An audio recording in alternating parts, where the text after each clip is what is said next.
What would lure someone to the top of a 20-story building? Could it be the panoramic view of the city? Or could there be something more to it?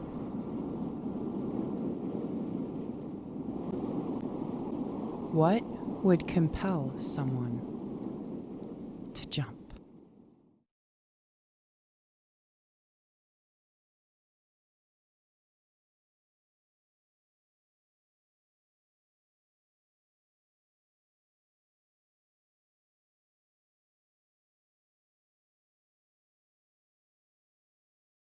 They've already think in their head there's no option.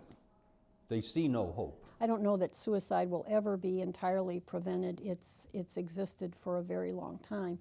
I think it's preventable in the sense that because most times people, I think, commit suicide in silence. We have to take a step back and try to help people with their pain and their sadness and it's, you know, some mental illness is just incredibly hard. Part of it is also the idea of educating people what to do when they feel like taking their lives. So many suicides could be prevented if we had intelligent behavioral health in schools and available in communities. Communities come together when we're talking about illnesses such as heart disease and cancer.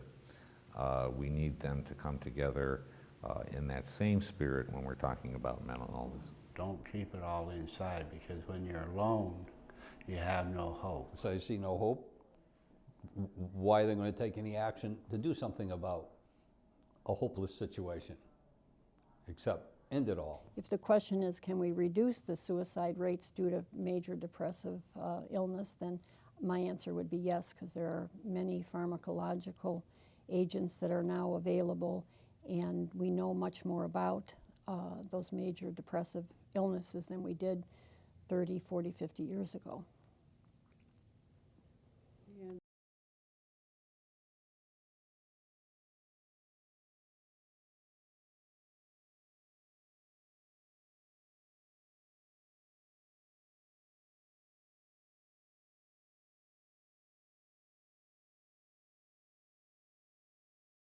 A lot of people don't get the help that they need because of the stigma.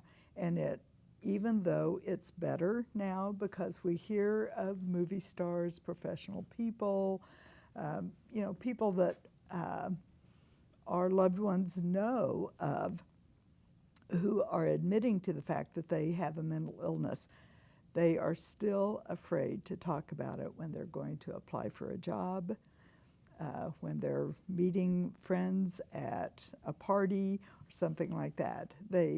They're afraid for people to know about that. We had one of our members talk about a family member, a parent who had a mental illness, and it was the first time he'd ever talked about it in public. And we all need to start doing that so that, again, we can get rid of this stigma. Mental illness is a brain disease. It's a disorder of the body. It's a disorder of the chemicals in the brain. And it's just been in recent years that we've really understood that.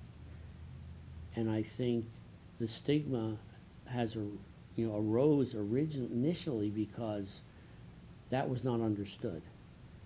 Way back when, people thought that people with mental illness were possessed. And then a lot of people thought, well, they can control it, they can help themselves, they can snap out of it.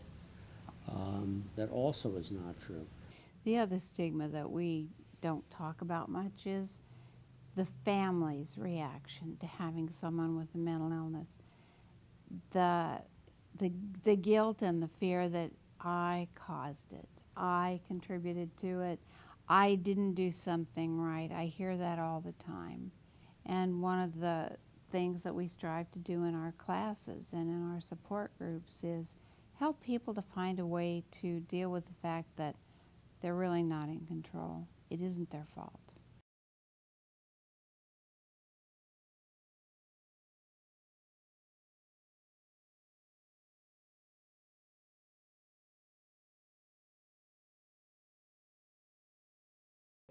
particularly young people, find it difficult to admit that they have an illness that might be reoccurring. There's this myth that that if you have a major mental illness, your parents failed, and of course that isn't true. But mental illness, like many illnesses, doesn't just affect the individual, it affects the whole family. In fact, the statistics say that 1 in 4 American families is impacted in some way with a family member who has a mental illness. I've grown up all my life. My brother recently died. He had severe bipolar. He was, like many others, brilliant. Flunked out of law school while he's working full-time. Went back at night, passed the bar, practiced periodically. He would have moments when he was very effective, others times when he couldn't work. But it was very obvious. I remember the sheer terror, if you will, in our family when all of a sudden these emerged, these symptoms. When I was growing up, and my brother had his onset, there were many families in the neighborhood that cut off all contact with our family. Maybe they thought it was contagious or something. And of course, well, if one of the children has a mental illness, maybe that means that the parents are horrible, that kind of thing.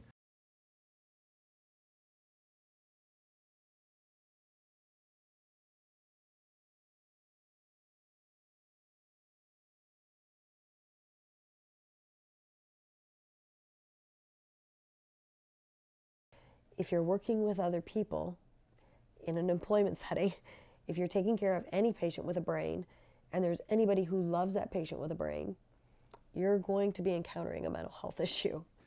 Just about everybody probably has a coworker with a mental illness. They might not know the person has a mental illness, but they do. And everything's fine. The work gets done. The mission of the organization is accomplished. You become friends with these people. So I think fighting the stigma will just have to be an ongoing thing that we focus on.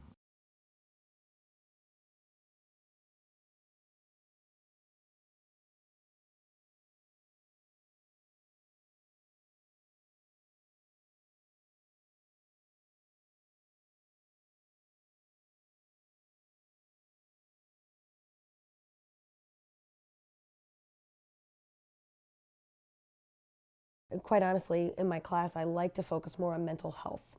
And the reason is because I think that just the word illness has a certain connotation with it that's negative. Nobody wants to be told they have a mental illness.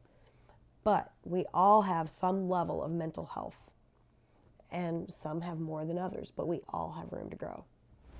A behavioral health program makes a whole lot more sense to me as a description than to impose a mental health label. People will fight to the death if someone's trying to label their child with a mental illness, but everyone agrees completely that there are a lot of behavioral health issues, which there are, and which should be getting addressed.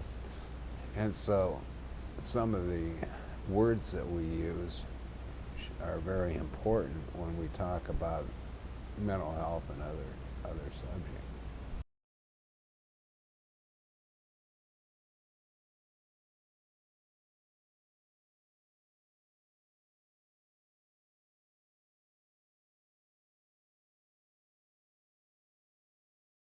Illinois has been 48th, 49th in the country in terms of supporting people with disabilities. And I think it's time that Illinois get embarrassed about that.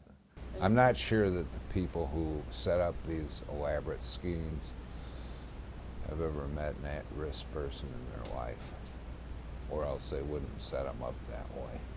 They're pretty much short-term warehouses for people to go and get very mediocre treatment. I think that they're very expensive, and I think that they have been really kind of second class as far as what people deserve in this state. I think Illinois is well known for having a very inept system to care for mentally ill people.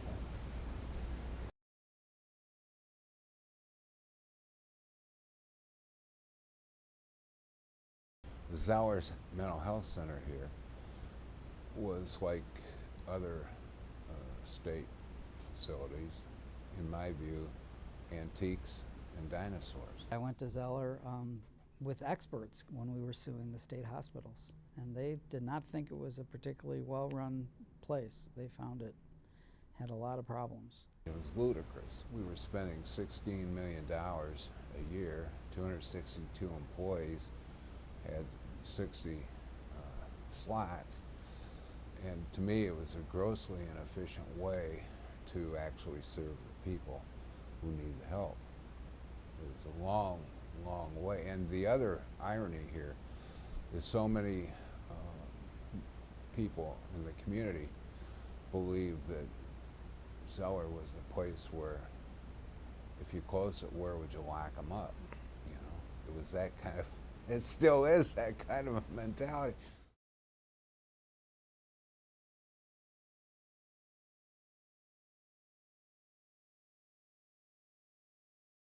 A lot of people who used to live at Zeller ended up in the IMD there, Sharon Healthcare Woods, and you know, we're now trying to finally get them the alternatives in the community that they were promised years ago. And as other states build up their community systems to provide services and housing to people with mental illness, Illinois invested more and more in for-profit nursing home type facilities where people were housed, often 200, 300, 400 people together with very little privacy, often lousy conditions, and very few mental health services, which is what they really needed.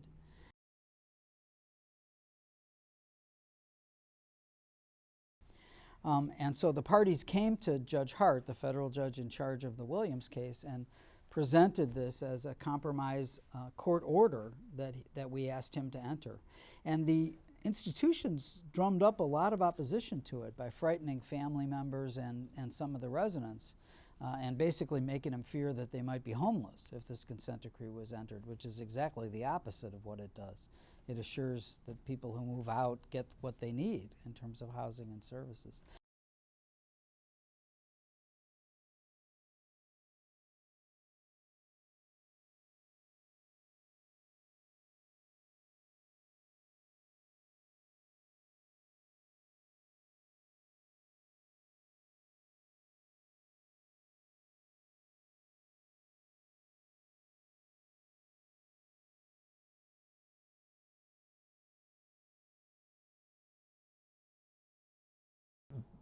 But the problem for our community and practically every community in the United States of America is that no community does have a mental health system. What they have is a number of silos in their community, each silo doing wonderful work in and of itself, but because there is a lack of a real partnership and a common game plan for the community, you have no system. In other words, there's nothing that is, there's not a whole that's greater than the sum of the parts. All you do is have a bunch of parts in the community. And as a result, there's a lot of slippage. An organization, they might do fine work, okay? But they're not communicating with other providers, they're not working together with providers. They might not know that the provider on the other side of town has services that might help one of the family members. The system is set up in a very bureaucratic, top-down way so that everything is in silos, and there is no easy way for people who have mental health concerns or behavioral health concerns to be able to go get some response and get on a path that deals with the issues.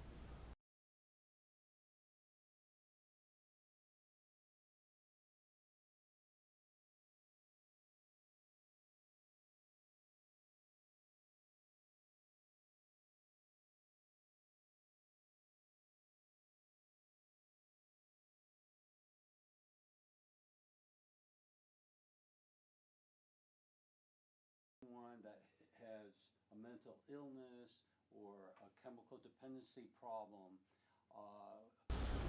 If the state instead were to say, no, those are very inefficient, they don't work for people. What you need to do is incent community-based collaboration. That would help. And that's what we're doing. But we're doing collaboration in an environment that incents silos. I convened the community-based agencies so that we could create a community-based system and provide advocacy for mental health recovery at a community level.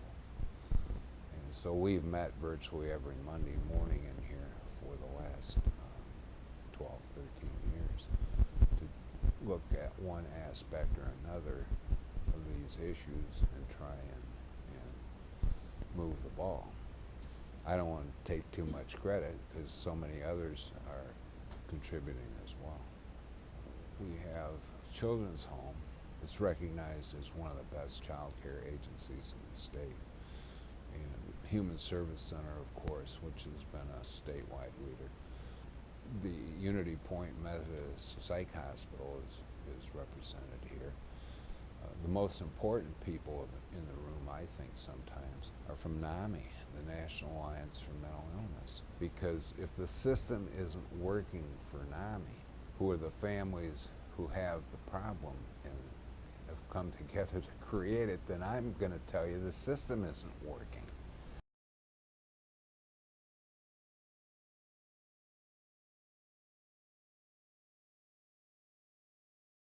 NAMI is the largest grassroots organization founded in 1979 to help people who are trying to recover or manage mental illness.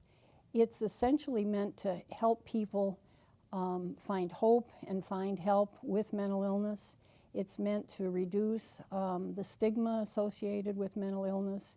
It's an advocacy group, it's an educational group, it's a support group. Illinois has a number of affiliates. I think there are 31 affiliate organizations, and the one that we're associated with is for Peoria County, Tazewell, and Woodford County. Representative Leach really relies on members in the community, in the not-for-profit organizations, to bring the issues and the most pressing needs to his attention so that he can do what he can to influence the state legislature to get more help and more programs. And fortunately now we have the Community Crisis Center, which primarily serves Peoria County, and although they have branched out into the other two counties. That's new. That's only been up 6 or 7 months.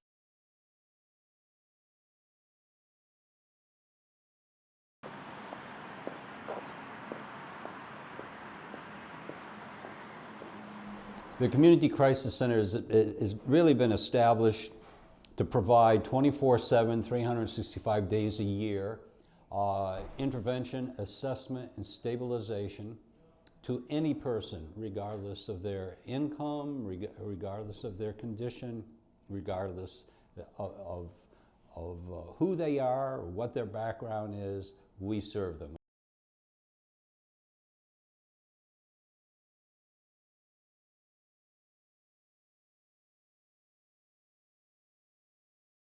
Well, we had an opportunity to get some training and learn about what's called a living room model that actually hires people with lived experiences with mental health symptoms to be able to give back to others who are in crisis or need respite.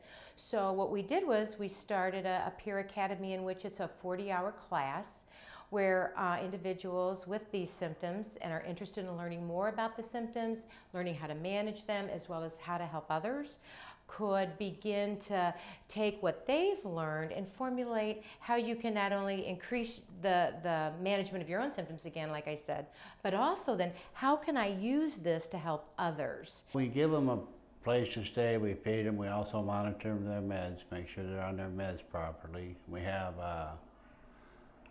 crisis plans where we sit down and talk to them on how they, what stresses them out and how they deal with it, and then we give them information like I've had on what I did in that situation. So basically all we do is we're here for support.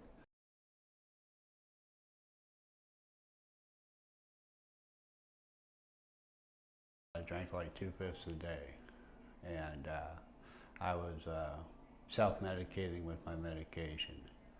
And then when I finally was able to stop drinking hard liquor, I've had numerous suicide attempts.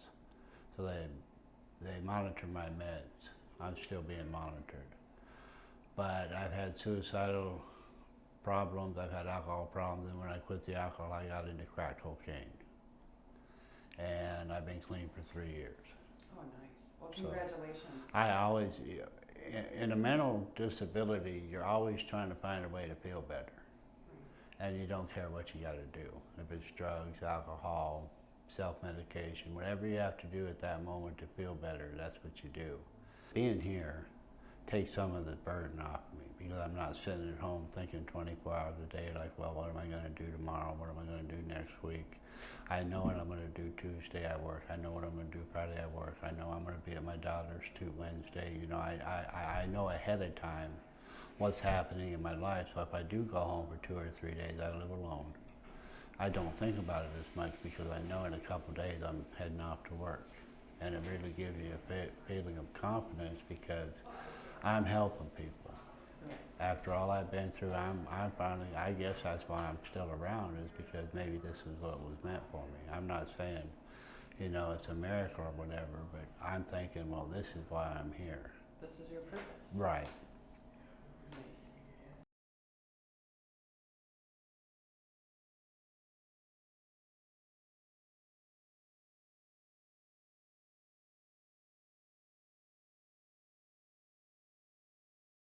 It's called IPS, Individual Placement Services, and this is a community employment service for transitioning youth. It's my feeling that they can be in our system here at Children's Home for a number of years, but if we're not actively helping them transition to adulthood so they can be successful and continue on their recovery journey, then we've not done our job completely. We want to know not just how well the young person and family were doing when they leave Children's Home, but we like to know how they're doing down the road. And that also allows us to continually examine our services and continually try to make ourselves better and better, not only in terms of what we're doing in the present, but how we can better help our young people as they transition into adulthood.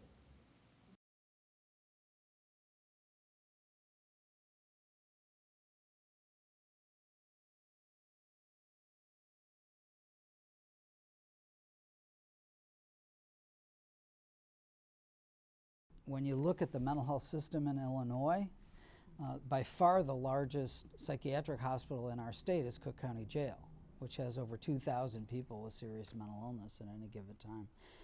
The other problem is that with so few facilities, too many of them are entering the judicial system and are spending time in jails. In fact, in the Bloomington area, they're converting one wing of their jail for a mental health to specialize in mental health, and that's not where patients belong. We have over 100 people out there in the jail that really don't need to be in the jail. They have mental health, drug and alcohol problems. That's the service they need to have.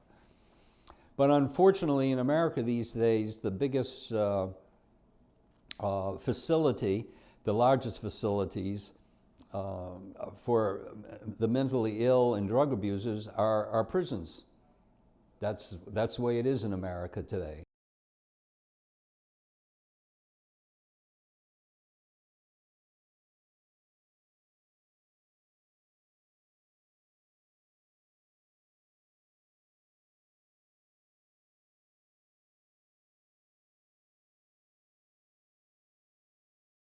If you don't have the community cooperation, you will never have a mental health system.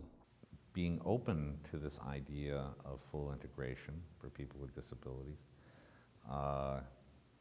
challenge your own preconceptions, about the people we serve. Obviously, donations, charitable donations are always something that we all rely on. Everybody could benefit from at least an understanding that we all have differences in our quality of life, maybe as a result of the way we view the world. You have to have the whole community doing it. You can't have one institution doing it. So you got to have your faith communities, your churches, your police, your emergency rooms. You got to have all these people who are professionals who encounter individuals with mental illness. They need to be partners in trying to engage and help these individuals move on with their life. You know, master their illness, be in charge of it, and take care of themselves and to get better. And that can be done.